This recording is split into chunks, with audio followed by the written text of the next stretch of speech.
Saludos amigos y bienvenidos a nuestro primer programa ya oficial de ¿Cuál verdad es verdad? Les saluda Nancy Nieves y quien les habla, Mike Arroyo. Y vamos a arrancar, como decimos, con el pie derecho hoy y dispuestos a formar la polémica, como siempre. Exacto.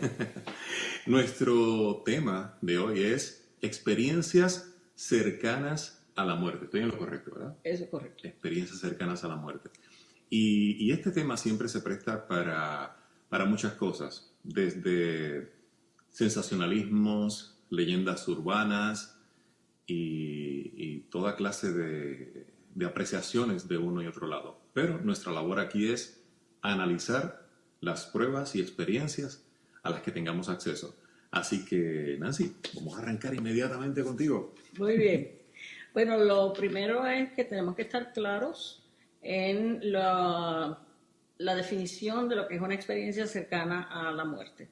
Una experiencia cercana a la muerte es la remembranza o todos los recuerdos que tiene una persona que está muerta clínicamente, que ha dejado de tener signos vitales temporariamente, y pues todo lo que recuerda de ese proceso es lo que se le llama la experiencia cercana a la muerte. Lo que trae mucha controversia porque entonces en el mundo científico la gente dice nadie ha regresado de la muerte. Claro. Para decir una muerte real, ¿verdad? Que no sea una muerte clínica solamente por un periodo de tiempo. Claro, y en eso entra, entre otras cosas de las cuales vamos a estar hablando, porque tenemos muchas cosas.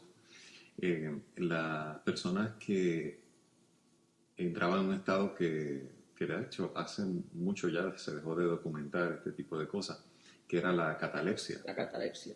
O sea que desde el momento Una pues pérdida de signos vitales. completa.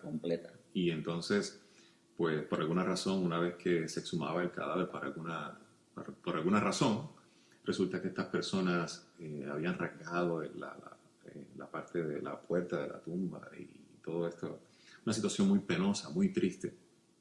Y también están las personas que cuando regresan de esa experiencia pueden contar cosas que nos pueden parecer inverosímiles y personas que también a veces regresan hasta con talentos o facultades que ni se imaginaban que podían tener. Eso es cierto. La importancia o lo impactante de estas experiencias es que ocurre en todas las razas, en todas las religiones, en todas las edades, en todas las creencias que las personas puedan tener alrededor de todo el planeta.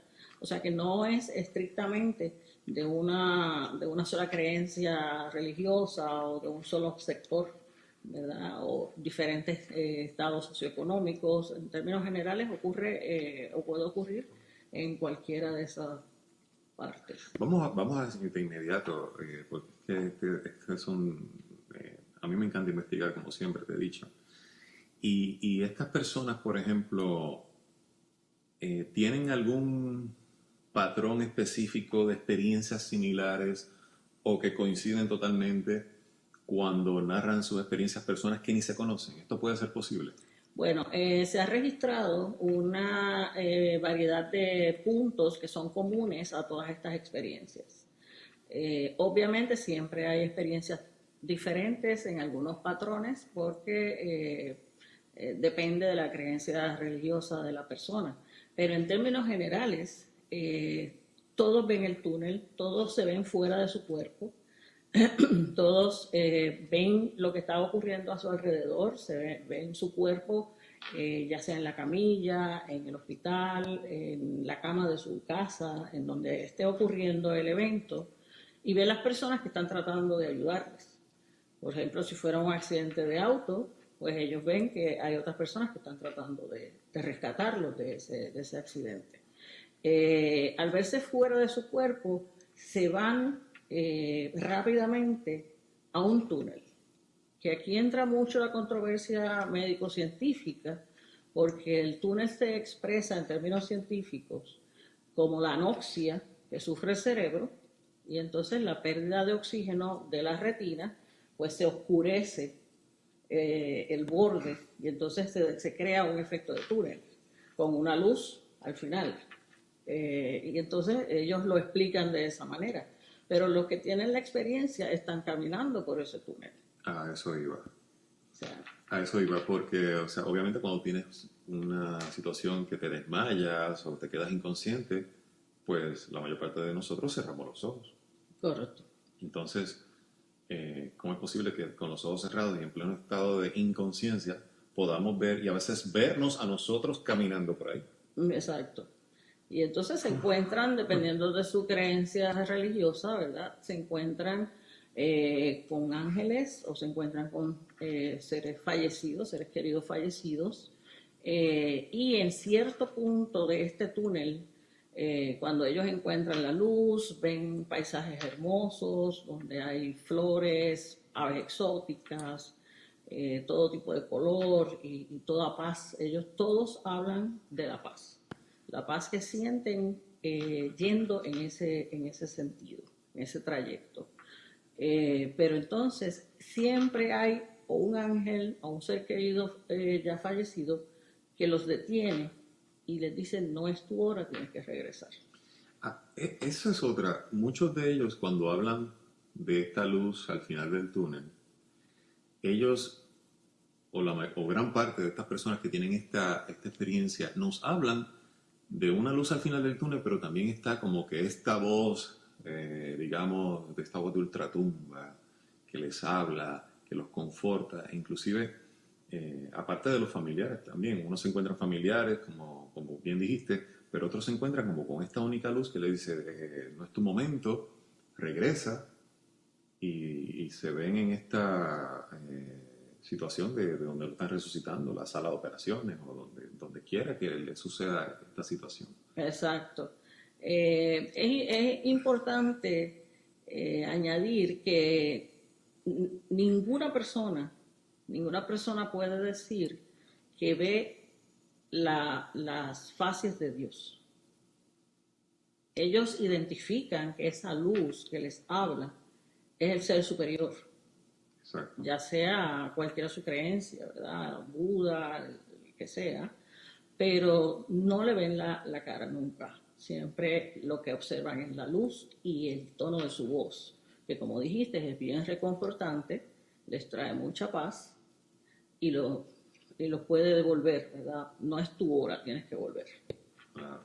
Se han hecho muchas películas y documentales sobre este tema. Una de las que acabo de ver precisamente unas horas antes de que nos pusiéramos a hacer este programa fue Heaven is for Real.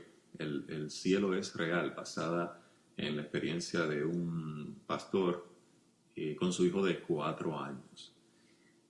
La película, independientemente de verdad sus creencias, es una película que yo creo que todos deberíamos ver para examinar cosas desde el punto de vista más científico. O sea, porque como muy bien dice un personaje de una psicóloga en esta película, dice, mira, los cristianos van a ver a Dios o a Jesús, los musulmanes van a ver a Alá o a Mahoma, y etcétera, etcétera. Todo el mundo va a ver con lo que esté asociado. Exacto. Pero hay algo que yo creo que debemos irnos por encima, que de las creencias que pueda tener cada persona y de lo que haya visto, es incuestionable que hay una experiencia que se vivió. Correcto. Y estos patrones que muchas veces coinciden unos con los otros nos debe servir para depurar y hacer como que como un esquema o un punto de partida del cual podamos entonces elaborar, porque me encantaría, por ejemplo, si existieran estas estadísticas y tú como médico me puedes hablar más de eso. Cuando una persona tiene esta experiencia de que está cerca de la muerte y le toca regresar, o sea, ¿habrá alguna forma de que podamos hacerle análisis de las sustancias segregadas en su sistema, o si estaba bajo algún efecto? Creo que muchas personas cuando se van a veces en estos paros se les suministra adrenalina u otro tipo de cosas para resucitarlos, si eso pudiera tener algún efecto sobre la experiencia que esta persona tiene. Eso precisamente es una de las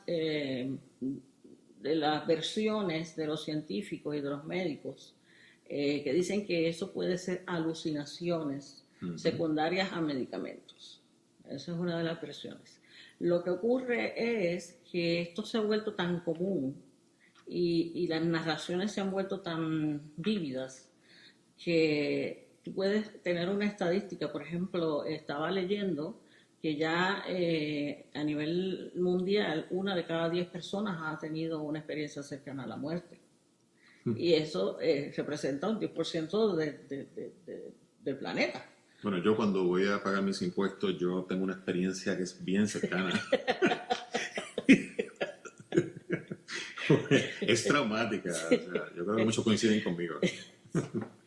Pero... Y los científicos pues han tratado de hacer unas valoraciones y unos estudios, pero estudiar una persona que está en un estado de conciencia alterado por una experiencia cercana a la muerte, donde ha perdido sus signos vitales, realmente es bien difícil, porque tu prioridad siempre va a ser salvar al paciente. Claro. Tu prioridad no es ponerle en un MRI, por ejemplo, o en alguna de estas pruebas ultrasensitivas para detectar qué tiene en el cerebro. No, y tampoco lo vas a estar resucitando tú por un lado y otro por otro lado sacándole muestras de sangre. Exacto, o sea, exacto. Digo, sería ¿verdad? La única forma que tendríamos de poder documentar esto. Otra cosa, en cuanto a la situación de la experiencia de paz, en cuanto a visualizar ese túnel, esa luz y todo eso, yo recuerdo que se mencionó en uno de los documentales que he visto sobre estas experiencias, que en la novela de la Ilíada, me parece que fue, o la Odisea, una de esas dos novelas, hay un soldado que narra esta experiencia, y estamos hablando del año, qué sé yo, antes de Cristo, antes de que esto se comenzara a tener la notoriedad que tiene hoy en día y que tuviéramos los medios para poder enterarnos rápido de qué fue lo que dijo aquel con una experiencia parecida, y nosotros a veces tendemos a duplicarla, ¿no? De cierta manera. Pero ese soldado habló del túnel, habló de que vio a sus compañeros soldados, algunos muertos en el campo de batalla, otros todavía en pleno combate. Y esto nos hace pensar, o por lo menos me hace pensar a mí, que, o sea, independientemente, como ya lo dije, de las creencias que podamos tener, la persona vive una experiencia, el cuerpo reacciona a esa experiencia como cuando soñamos. Exacto. Bueno, es interesante ver que siempre se habla de que una de las cosas comunes dentro de las experiencias es una revisión de vida. Y esto cambia dramáticamente el modo de vivir de esta persona después que regresa de esa experiencia. Se vuelven más espirituales, se vuelven mejores personas, son más dados al servicio, son menos materialistas. O sea que sí hay un cambio. Pierden el miedo de morir. Exacto. Pierden el miedo de morir. Y esta revisión, de lo que prácticamente todos hablan, es una revisión rápida, como una filmina a alta velocidad de su vida. Y entonces, pues, pero no es ese ser no te está juzgando. Ese ser está dejando que tú juzgues cómo ha estado tu vida. Exacto. Y cuando llegas de regreso, obviamente cambias totalmente tus creencias y tu vida. De hecho, en los años 70, o comenzando la época de los 80, y hubo una película de tantas que yo recuerdo que se llama Beyond and Back, donde muchas personas relataban este tipo de experiencias que se veían inclusive levantándose de la cama del hospital, caminando por el hospital, y en el momento se veían que estaban o en la ropa del hospital o hasta desnudos, y entonces les daba miedo, pero que nadie los veía, que a veces la gente le pasaba con las camillas por el medio. Y también hubo otra película, otro documental, ese fue más moderno, ahora se me escapó, caramba, a veces uno se involucra mucho en el tema y se le van otras cosas, ya las recupero. Pero más que eso, o sea, hasta dónde pudiéramos nosotros prepararnos o entrar en este nivel de conciencia para cuando vivamos una experiencia como la que estamos hablando, quizá de tener, bueno, la fortuna de poder contársela a los que nos hemos quedado acá o a los que se queden acá, pues contársela de una manera sin apasionamiento muchas veces, con ese pensamiento un poco más abierto, más objetivo. ¿Habrá algún tipo de preparación para esto? Yo creo que no. Yo creo que estos son experiencias aisladas, vamos a decir. O sea, tú no tienes idea de que eso te va a ocurrir. Y si nos referimos nuevamente a la película Heaven is for Real, El cielo es real, esto estamos hablando de un niño. Colton Burpo tenía 4 años. Así es. Y llega al hospital con una apendicitis que lo llevó, se le perforó y se va al cielo. Él ve a Jesús, o sea, y un niño de 4 años realmente no te va a mentir. Y con el detalle que él narra su experiencia, yo creo que realmente pues había que prestarle atención, pero estamos hablando de que él crece en una familia donde una familia religiosa, el papá es pastor de una iglesia, de la iglesia del pueblo, y obviamente pues el pastor tiene que buscar una explicación más allá, porque él pudo pensar que su hijo estaba creyendo en fantasías o que lo que había vivido pues había sido un sueño, sencillamente. Claro. O sea, en esta película también Heaven is for Real, que les recomiendo que la busquen en su, ¿verdad? Ya sea en su plataforma de video favorita. También se trata el caso de que simultáneamente al caso de este muchacho de Burpo, también hay una niña creo que en Ucrania, en el otro lado del mundo, que ni se conocían y creo que ni se conocieron, que tuvo una experiencia parecida y esta niña comienza entonces, como ya decíamos, a tener habilidades que jamás pensaron. Esta niña de momento se volvió pintora autodidacta luego de esta experiencia y comenzó a pintar sus experiencias en el cielo. Y en la parte de la película, que pues no le quiero contar mucho, hay una parte donde el papá está viendo noticias del mundo y tratan de un caso parecido y dicen, mira, lo mismo que le pasó ¿cómo que se llama el muchacho? Colton. Lo mismo que le pasó a Colton. Y mira, pintó este cuadro y cuando el niño ve el cuadro de lo que había pintado, dice, ese es. ¿Y cómo que ese es? Sí, ese es el Jesús que yo vi en mi experiencia. Personas que ni siquiera se habían visto. Exacto. O sea, de que sucede algo aquí, sucede algo. Definitivamente. O sea, a mí me encantaría poder, de alguna manera, me imagino que quizá por medio de la meditación o algo así, poder recuperar estas experiencias, porque a veces nosotros hasta soñamos algo, vivimos la experiencia, nos despertamos y se nos olvidó. Se nos olvida. Pero este niño recordaba con lujo de detalles, en los pocos segundos, si es que llegó a morir, porque él alega que nunca llegó a morir. Exacto. Pero que estuvo en el cielo mientras acá bregaban con él, de una apendicitis. Y cómo, o sea, pudiéramos prepararnos para poder contar, para que nuestra mente, nuestro cerebro, pudiera grabar más eficaz o poder documentar mejor estas experiencias. A mí me encantaría si existiera alguna forma.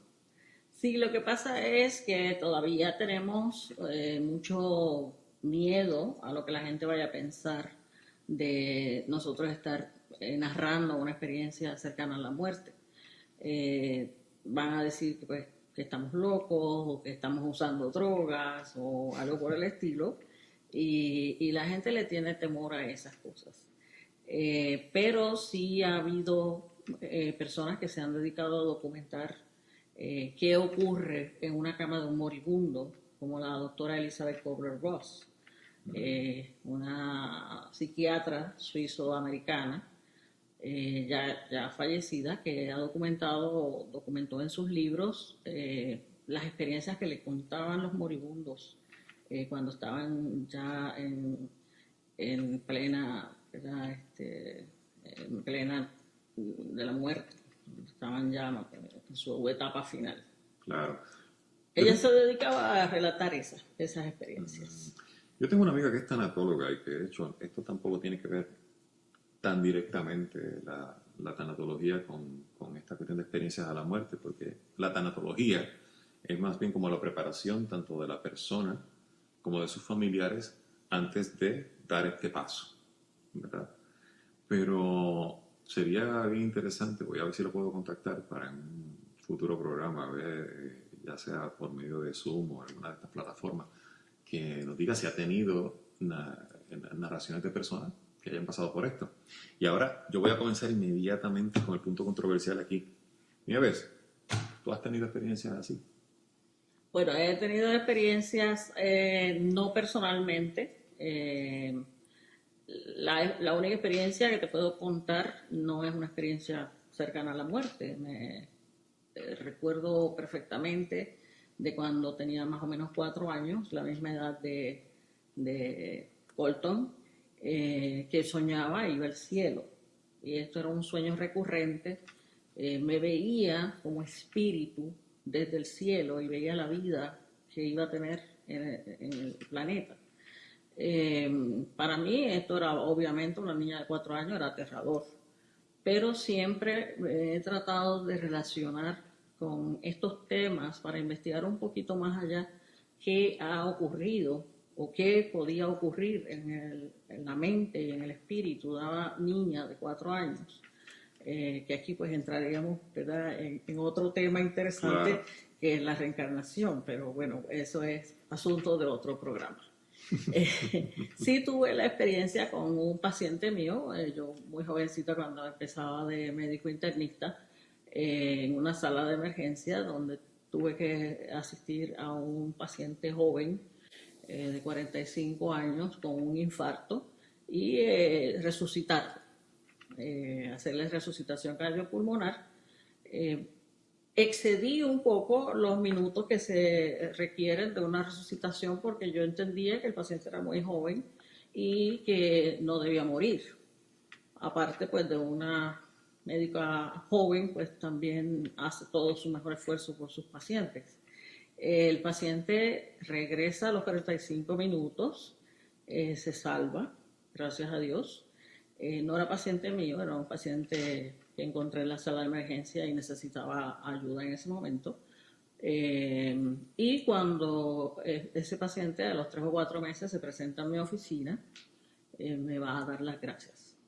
Me va a decir gracias, usted salvó mi vida, yo me separé de mi cuerpo, estuve flotando en el techo del hospital, en la sala de emergencia, y vi cómo usted se esforzó en salvar mi vida. Y eso pues me ha marcado porque yo tenía 29 años, eso ha marcado mi vida como médico y como persona también creyente. Así que me ha interesado siempre investigar un poquito sobre estos temas. Te escucho y me remonto a una experiencia a nivel personal, pero lejos de tratarse de una experiencia cercana a la muerte, fue como más bien, como digo yo, como un despertar. Y el denominador común aquí, pues tendríamos que averiguar un poco más sobre eso, pero tanto el niño de la película, que es basada en un hecho real, en los 4 años. Tú tuviste tu experiencia personal a los 4 años, y a los 4 años yo tuve una experiencia, pero o sea, fue mucho más tranquila y apacible, nada tenía que ver con la muerte. Yo pude verme, o sea, yo en un momento es como si me pusieran colgando del techo de la casa donde yo vivía en aquel tiempo, y yo veo abajo a mi papá, a mi hermana, estábamos viendo televisión en la sala, tirados en el piso con unos cojines, y yo veo como si yo estuviera entrando a mi cuerpo, y yo tenía 4 años cuando eso, y pues antes de eso nada recuerdo de lo que fue mi vida, pero sí recuerdo muchas cosas desde ese momento en adelante. Y una de las cosas que sí te puedo decir que para aquel tiempo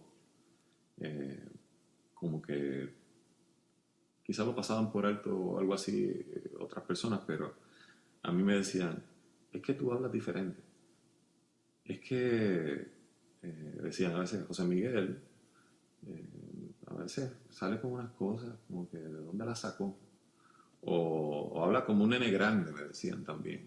O sea, nene adulto. Un nene adulto. Y, y a veces, inclusive yo veía, jugaba con muchachos de mi misma edad y todo eso, y yo decía, ¿y esta gente por qué actúan tan infantil? Porque una cosa es que tú tengas la ingenuidad de niño, ¿verdad? Esa inocencia más bien. Pero otra cosa es que cuando tú ves a estos muchachos parecía, se comportaban como si estuvieran empezando a caminar mientras tú hablabas de otros temas distintos y te apasionaban otras cosas. Muchas de ellas sí de mi edad, pero otras como que, o sea, yo me pasaba siempre con gente mayor.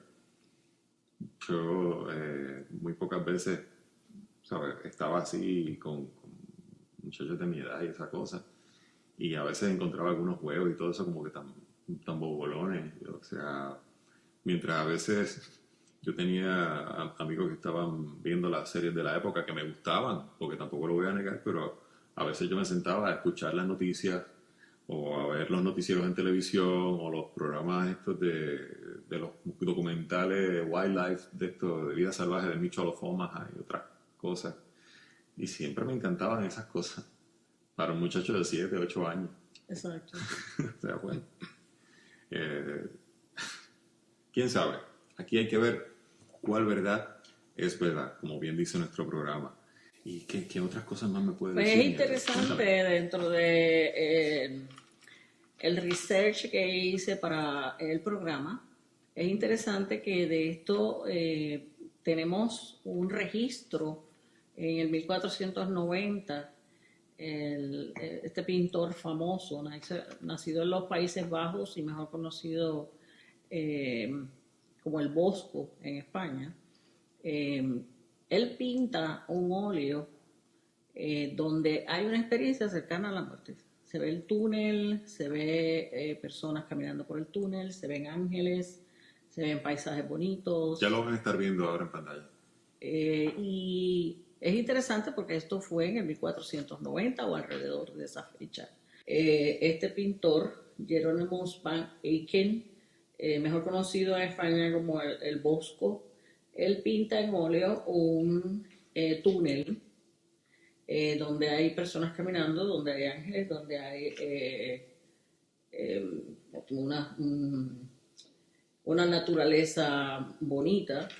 Y entonces se ve el túnel, se ve la luz y se ve como si este ángel le estuviera diciendo a esta persona que está caminando por el túnel que tiene que regresar.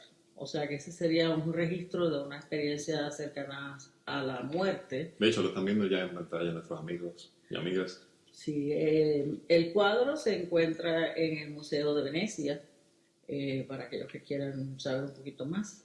Pero es interesante de que desde el 1490 se hayan hecho registros de lo que es una experiencia cercana a la muerte y de todas las implicaciones que tiene, ¿verdad?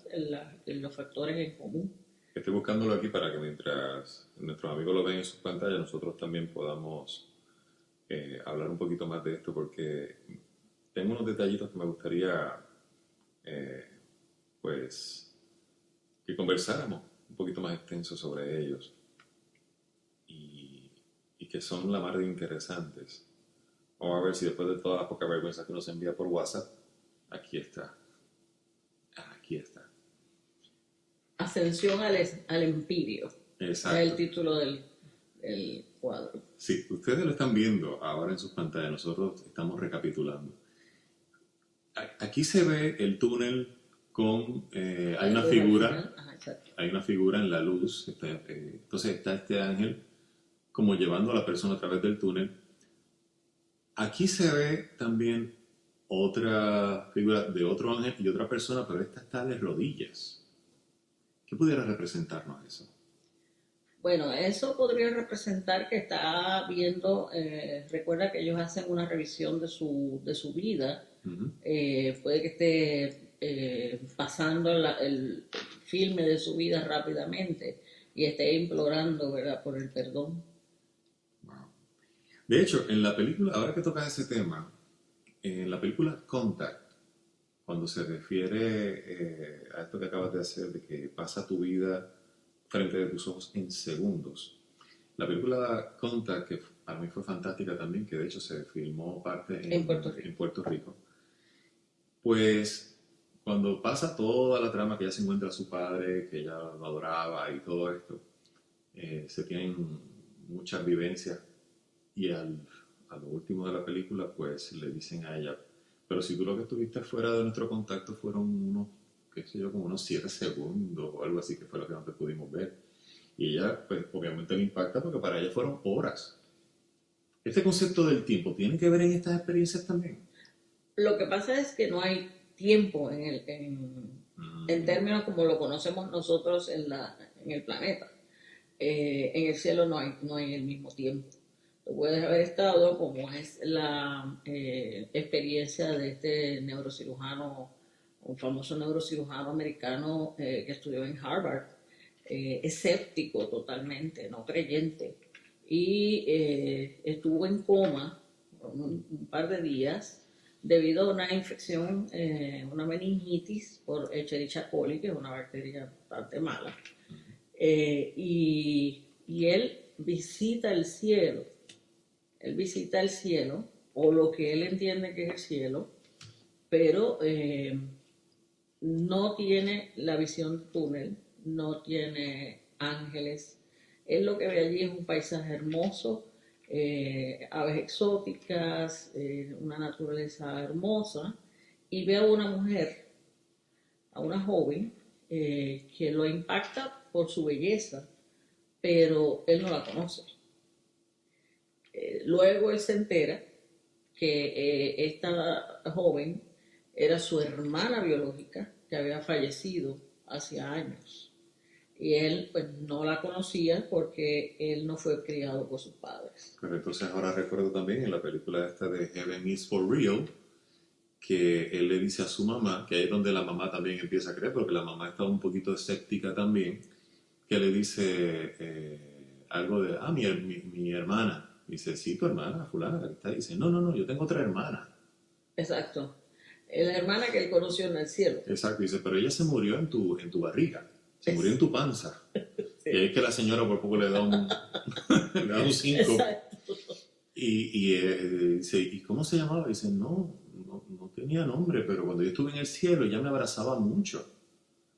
Y ahora me acabas de contar esta otra historia y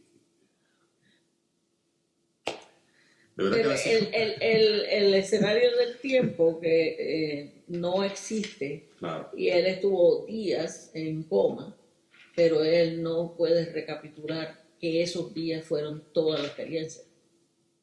Él no sabe cuánto duró la experiencia en ese... Y ahora que hablamos de esto, ¿cuánto podría estar una persona en coma con probabilidades de regresar? O si se sabe de que cuánto ha sido el más tiempo que ha estado, por ejemplo.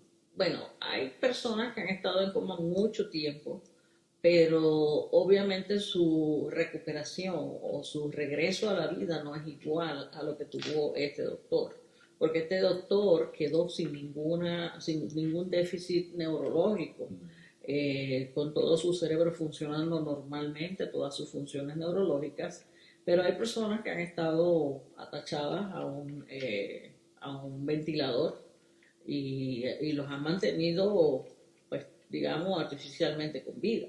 Claro. Pero ese espíritu ya no está allí. Bueno, pero eso ya sería por lo que llamamos eutanasia a la hora de que las personas disponen de desconectarlo.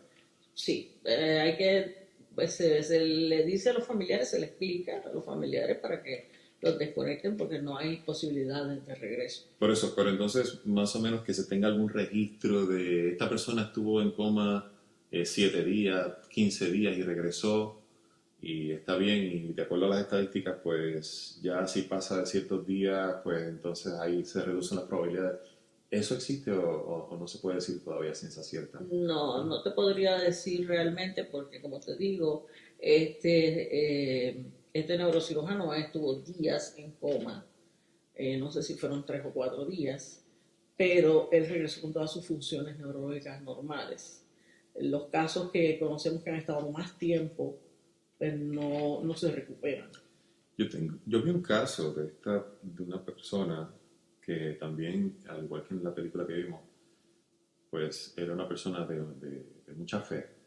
Desconozco si era ahora mismo tengo un recuerdo muy vago si era también pastor, pero esta persona regresa y cuando regresa, de la nada, se sienta a tocar piano.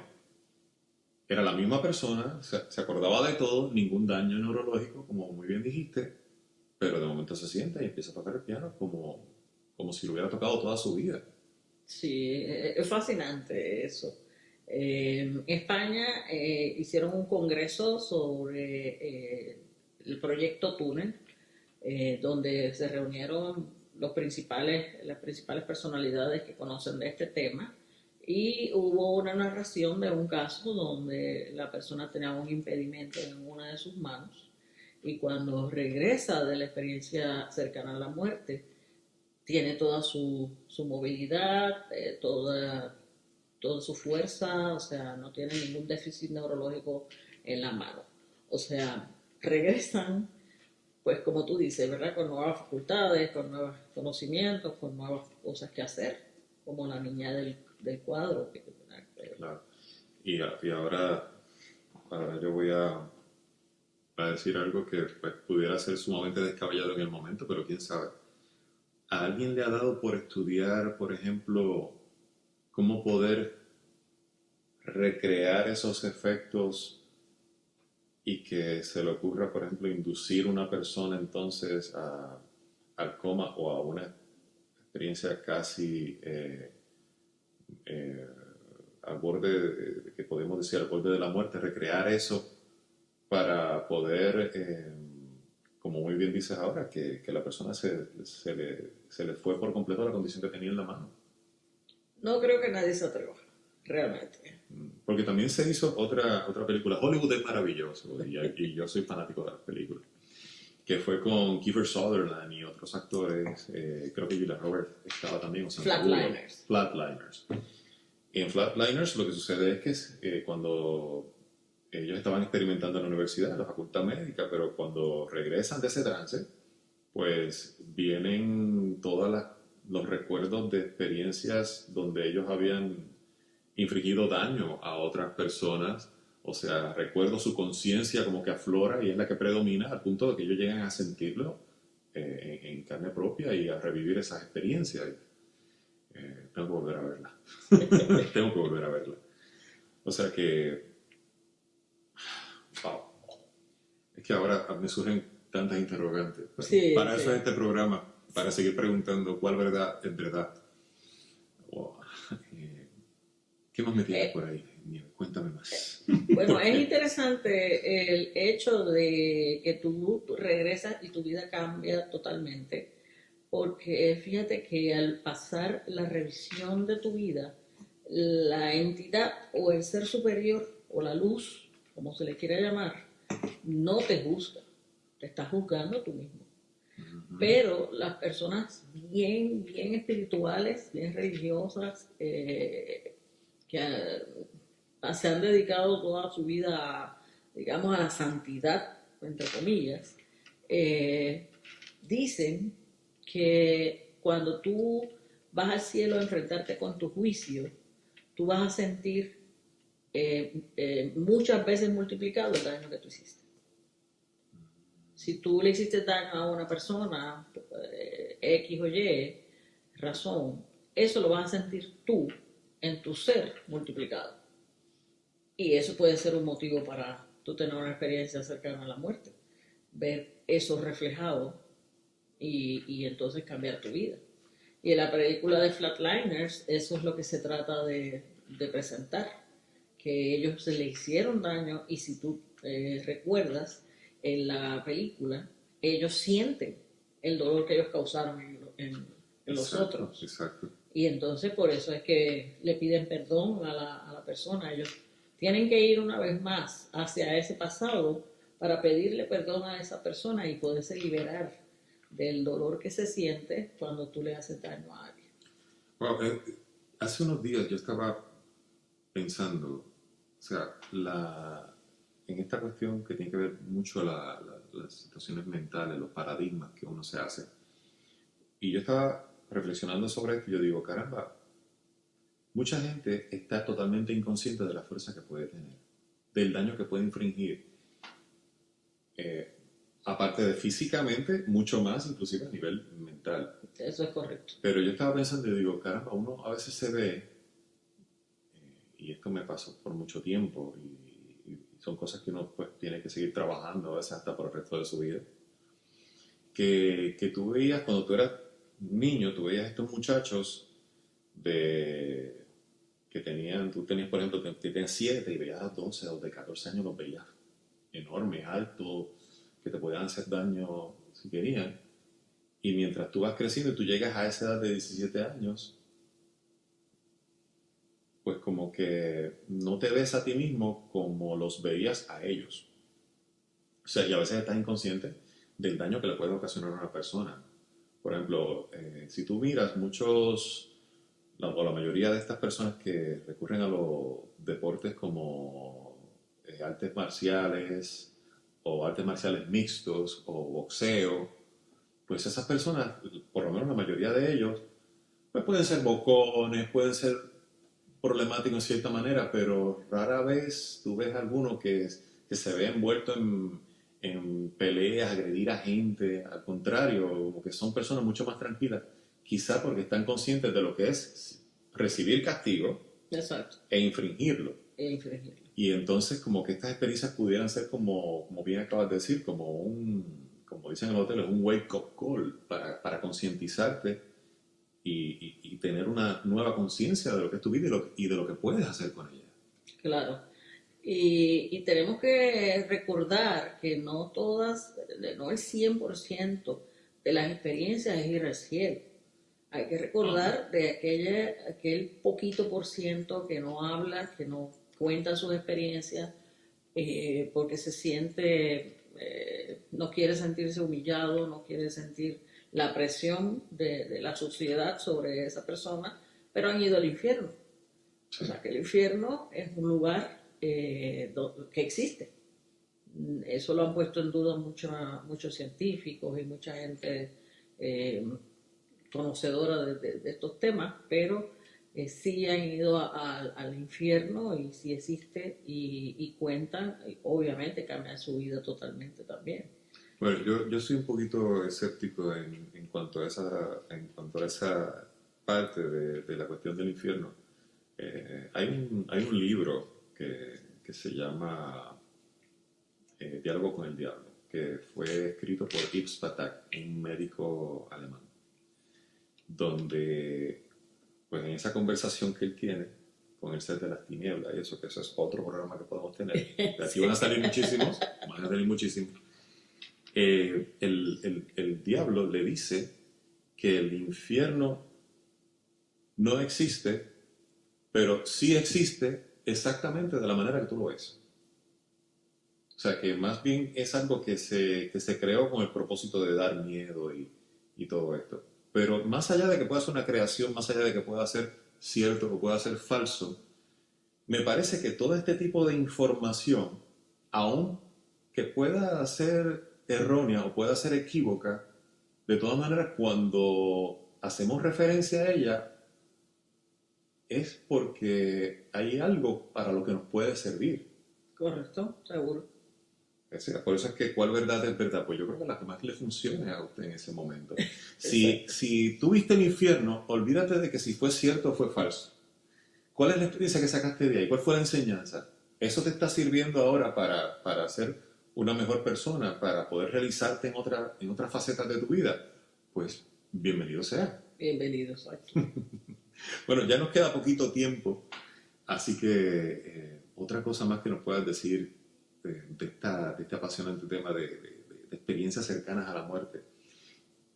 Yo te puedo decir que deberíamos tener más conciencia de lo que sucede a nuestro alrededor, pero antes de tener conciencia de lo que sucede a nuestro alrededor, lo que sucede dentro de uno. ¿Cómo pensamos? ¿Por qué pensamos de esa forma? ¿Cuáles de esos pensamientos son nuestros o provienen de figuras de autoridad, etcétera, etcétera? Pero si tú pudieras prepararte ahora mismo, si existiera este proceso o si te lo pudieras inventar en este momento para decirle a alguien cómo puede afrontar una situación que todos tenemos la posibilidad de que nos pase, para mantener la compostura y para poder sacarle el fruto, si es que tenemos la oportunidad de regresar, en 2 o 3 pasos brevemente, ¿cómo lo harías? Bueno, yo creo que estamos aquí para aprender una lección, como comentamos hace un rato, y debemos ser las mejores personas que podamos ser, con las herramientas que tenemos a la mano. Y las herramientas pues incluyen pues nuestra educación, nuestra formación en el hogar, etcétera. Y considero que si tú tuvieras una experiencia cercana a la muerte, definitivamente cuando regreses debes ser una mejor persona, debes servir a los demás y debes olvidar estas cosas que ponemos en nuestra mente que realmente nos limitan la capacidad de ser seres de luz.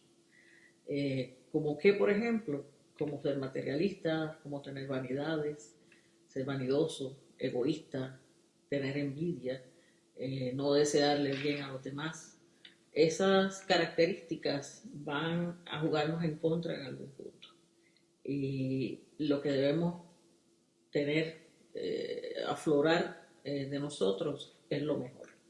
Como tú dices, la mente es poderosa.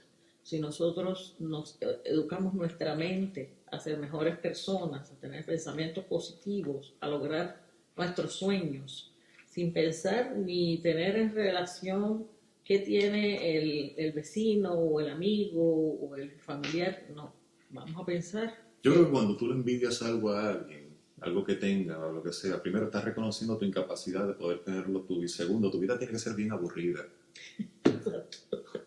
Para envidiar a la del otro. Definitivamente, sí. Pero ponemos esas murallas en nuestras mentes que también limitan nuestras capacidades del espíritu. Excelente.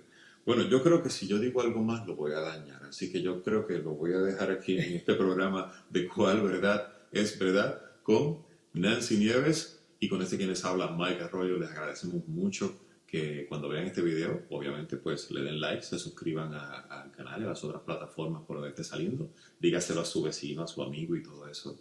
Dígaselo, especialmente si le gustó. Si no le gustó, pues también dígaselo, pero sea breve. Bueno, muchísimas gracias, Nancy, como siempre, espectacular. Y bueno, ya cuando tenemos mucho más información, lo que nos queda, lo que nos falta es tiempo en esta ocasión, pero vamos a venir con otros programas similares a de este tipo de experiencias relacionadas. Hablamos de reencarnación, que también vamos a tocar ese tema en su momento. Vamos a hablar también de bullying, vamos a hablar de los influencers en las redes sociales, o sea, todo lo que podamos estar expuestos, especialmente las personas que a veces no tienen tanto conocimiento de las computadoras, no tienen tanto conocimiento de cómo poder pasar estos videos a otras personas y todo esto. Aplicaciones muy espeluznantes, como es el caso de Randonautica o Randonaut, que esa aplicación está dando mucho de qué hablar. Con todo eso vamos a estar nosotros en este programa para que usted pueda pasárselo a sus hijos, a sus nietos. Le vamos a decir dónde pueden encontrar más información sobre estos temas en los links que vamos a dejar en la caja de comentarios. Todo eso también nos pueden dejar su comentario. Así que muchísimas gracias por estar con nosotros una vez más en ¿Cuál Verdad es Verdad? Hasta luego, Nancy.